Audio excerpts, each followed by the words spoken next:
Chapter 2. We tame a 7,000-pound hummingbird. A few months ago, things would have been different. Sadie could have spoken a single word and caused a military-grade explosion. I could have encased myself in a magical combat avatar, and almost nothing would have been able to defeat me. But that was when we were fully merged with the gods. Horus for me, Isis for Sadie. We'd given up that power because it was simply too dangerous. Until we had better control of our own abilities, embodying Egyptian gods could make us go crazy, or literally burn us up. Now all we had was our own limited magic.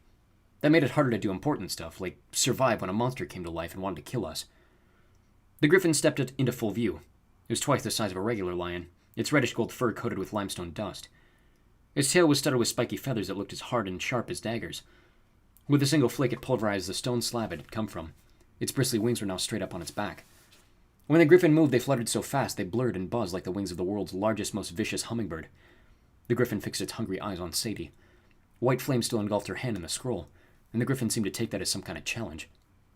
I'd heard a lot of falcon cries. Hey, I'd been a falcon once or twice, but when this thing opened its beak, it let loose a screech that rattled the windows and set my hair on end. "Sadie?" I said. "Drop the scroll." "Hello? It's still stuck to my hand," she protested.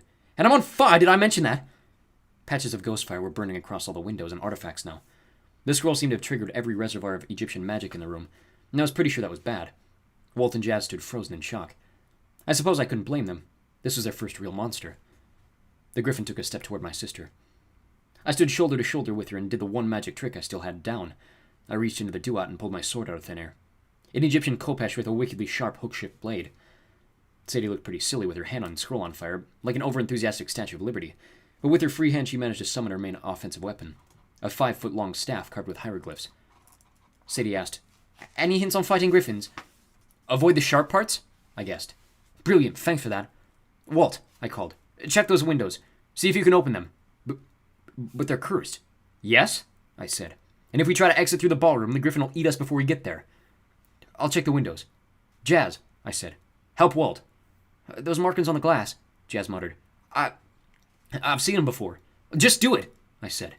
The griffin lunged, its wings buzzing like chainsaws. Sadie threw her staff and it morphed into a tiger in midair, slamming into the griffin with its claws unsheathed. The griffin was not impressed.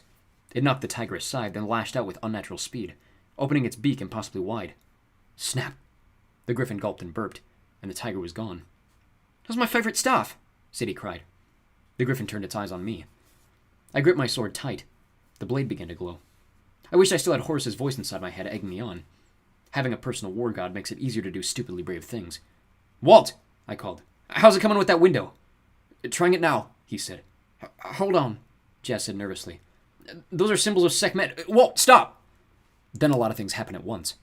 Walt opened the window and a wave of white fire rode over him, knocking him to the floor. Jazz ran to his side. The griffin immediately lost interest on me. Like any good predator, it focused on the moving target, Jazz, and lunged at her. I charged after it. But instead of snapping up our friends, the griffin soared straight over Walt and Jazz and slammed into the window. Jazz pulled Walt out of the way while the griffin went crazy, thrashing and biting at the white flames. It was trying to attack the fire. The griffin snapped at the air. It spun, knocking over a display case of Shabti. Its tail smashed a sarcophagus to pieces. I'm not sure what possessed me, but I yelled, "Stop it!" The griffin froze. It turned toward me, cawing in irritation. A curtain of white fire raced away and burned in the corner of the room, almost like it was regrouping. Then I noticed other fires coming together, forming burning shapes that were vaguely human. One looked right at me, and I sensed an unmistakable aura of malice. "Got to keep his attention!" Sadie apparently hadn't noticed the fiery shapes. Her eyes were still fixed on the griffin as she pulled a length of magic twine from her pocket. "If I can just get close enough." "Sadie, wait." I tried to process what was going on. Walt was flat on his back, shivering. His eyes were glowing white, as if the fire had gotten inside him. Jazz knelt over him, muttering a healing spell. The griffin croaked plaintively, as if asking permission, as if it was obeying my order to stop, but didn't really like it.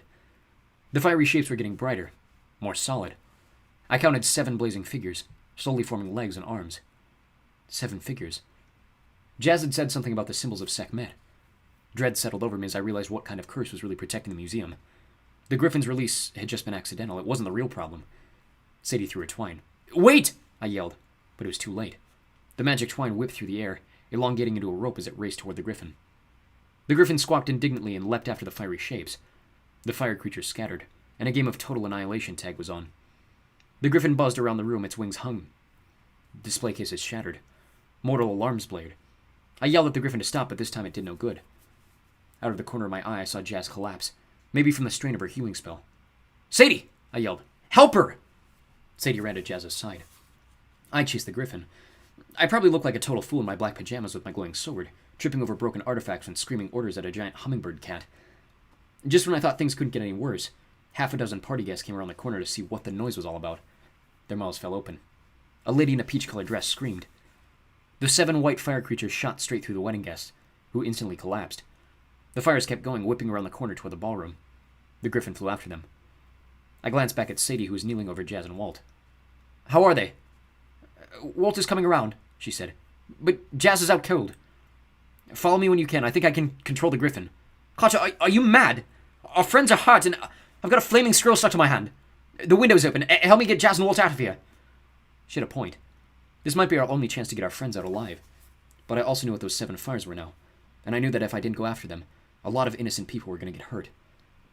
I muttered an Egyptian curse, the cussing kind, not the magic kind, and ran in to join the wedding party. The main ballroom was in chaos. Guests were running everywhere, screaming and knocking over tables. A guy in a tuxedo had fallen into the wedding cake and was crawling around with a plastic bride and groom decoration stuck to his rear. A musician was trying to run away with a snare drum on his foot. The white fires had solidified enough so that I could make out their forms, somewhere between canine and human, with elongated arms and crooked legs. They glowed like superheated gas as they raced through the ballroom, circling the pillars that surrounded the dance floor. One passed straight through a bridesmaid. The lady's eyes turned milky white, and she crumpled to the floor, shivering and coughing. I felt like curling into a ball myself. I didn't know any spells that could fight these things, and if one of them touched me... Suddenly the griffin swooped down out of nowhere, followed closely by Sadie's magic rope, which was still trying to bind it. The griffin snapped up one of the fire creatures in a single gulp and kept flying. Wisps of smoke came out of its nostrils, but otherwise eating the white fire didn't seem to bother it. "Hey!" I yelled. Too late I realized my mistake. The griffin turned toward me, which slowed it down just enough for Sadie's magic rope to wrap around its back legs. The griffin crashed into a buffet table. The rope grew longer, winding around the monster's body, while its high-speed wings shredded the table, the floor, and plates of sandwiches like an out-of-control wood chipper. Wedding guests began clearing the ballroom. Most ran for the elevators, but dozens were unconscious or shaking in fits, their eyes glowing white. Others were stuck under piles of debris. Alarms were blaring, and the white fires, 6 of them now, were still completely out of control. I ran toward the griffin, which was rolling around, trying in vain to bite at the rope. "Calm down!" I yelled. "Let me help you, stupid!" The griffin's tail swept over my head and just missed decapitating me. I took a deep breath. I was mostly a combat magician. I'd never been good at hieroglyph spells, but I pointed my sword at the monster and said, "Hatep!" A green hieroglyph. The symbol for "be at peace" burned in the air, right at the tip of my blade. The griffin stopped thrashing.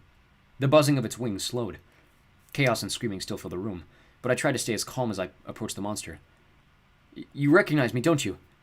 I held up my hand, and another symbol blazed above my palm. A symbol I could always summon, the Eye of Horus. "You're a sacred animal of Horus, aren't you? That's why you obey me." The griffin blinked at the war god's mark. It ruffled its neck feathers and squawked in complaint, squirming under the rope that was slowly wrapping around its body. "Yeah, I know," I said. "My sister's a loser. Just hang on. I'll untie you." Somewhere behind me, Sadie yelled, "Carter!" I turned and saw her and Walt stumbling toward me, half carrying Jazz between them. Sadie was still doing her Statue of Liberty impression, holding the flaming scroll in one hand. Walt was on his feet and his eyes weren't glowing anymore, but Jazz was slumped over like all the bones in her body had turned to jelly. They dodged a fiery spirit and a few crazy wedding guests and somehow made it across the ballroom. Walt stared at the griffin. "How'd you calm it down?" "Griffins are servants of Horus," I said. "They pulled his chariot in battle. I think it recognized my connection to him." The griffin shrieked impatiently and thrashed its tail, knocking over a stone column. "Not very calm," Sadie noticed. She glanced up at the glass dome 40 feet above, where the tiny figure of Khufu was waving at us frantically. "We need to get Jazz out of it now," she said. "I'm fine," Jazz muttered. "No, you're not," Walt said. "Carter, she's got that spirit out of me, but it almost killed her. It's some kind of sickness demon." "A Ba," I said. "An evil spirit. These 7 are called the Arrows of Sekhmet," Jazz said, confirming my fears. "They're plague spirits, born from the goddess. I can stop them." "You can rest," Sadie said. "Right," I said. "Sadie, get this rope off the griffin. There's no time," Jazz pointed. The Ba were getting larger and brighter. More wedding guests were falling as the spirits whipped around the room unchallenged. "They'll die if I don't stop the Ba," Jazz said. I can channel the power of Sekhmet and force them back to the Dua. It's what I've been training for." I hesitated. Jazz had never tried such a large spell. She was already weak from healing Walt, but She was trained for this. It might seem strange that healers study the path of Sekhmet, but since Sekhmet was the goddess of destruction, plagues, and famine, it made sense that healers would learn how to control her forces, including Ba. Besides, even if I freed the griffin, I wasn't 100% sure I could control it. There was a decent chance it would get excited and gobble us up rather than the spirits. Outside, police sirens were getting louder. We were running out of time. "We've got no choice," Jazz insisted. She pulled her wand, and then, much to my sister's shock, gave Walt a kiss on the cheek. "It'll be okay, Walt. Don't give up." Jazz took something else from her magician's bag, a wax figurine, and pressed it into my sister's free hand. "You'll need this soon, Sadie. I'm sorry I can't help you more. You'll know what to do when the time comes." I don't think I'd ever seen Sadie at such a loss for words. Jazz ran to the center of the ballroom and touched her wand to the floor, drawing a circle of protection around her feet. From her bag, she produced a small statue of Sekhmet, her patron goddess, and held it aloft. She began to chant. Red light glowed around her. Tendrils of energy spread out from the circle, filling the room like the branches of a tree. The tendrils began to swirl, slowly at first, then picking up speed until the magic current tugged at the Ba, forcing them to fly in the same direction, drawing them toward the center. The spirits howled, trying to fight the spell. Jazz staggered, but she kept chanting, her face beaded with sweat. "Can't we help her?" Walt asked. The griffin cried, which probably meant, "Hello, I'm still here." The sirens sounded like they were right outside the building now. Down the hall near the elevators, someone was shouting into a megaphone, ordering the last wave of wedding guests to exit the building, like they needed encouragement. The police had arrived, and if we got arrested, the situation was going to be difficult to explain. "Sadie," I said, "get ready to dispel the rope on the griffin. Walt, you still got your boat amulet?" Yeah, but there's no water. Just summon the boat." I dug through my pockets and found my own magic twine. I spoke a charm and was suddenly holding a rope about 20 feet long. I made a loose slip knot in the middle, like a huge necktie, and carefully approached the griffin. "I'm just going to put this around your neck," I said. "Don't freak." "Free!" the griffin said. I stepped closer, conscious of how fast that beak could snap me up if it wanted to, but I managed to loop the rope around the griffin's neck. Then something went wrong. Time slowed down. The red swirling tendrils of Jazz's spell moved sluggishly, like the air had turned to syrup. The screams and sirens faded to a distant roar. "You won't succeed," a voice hissed. I turned and found myself face to face with a Ba. It hovered in the air a few inches away, its fiery white feathers almost coming into focus.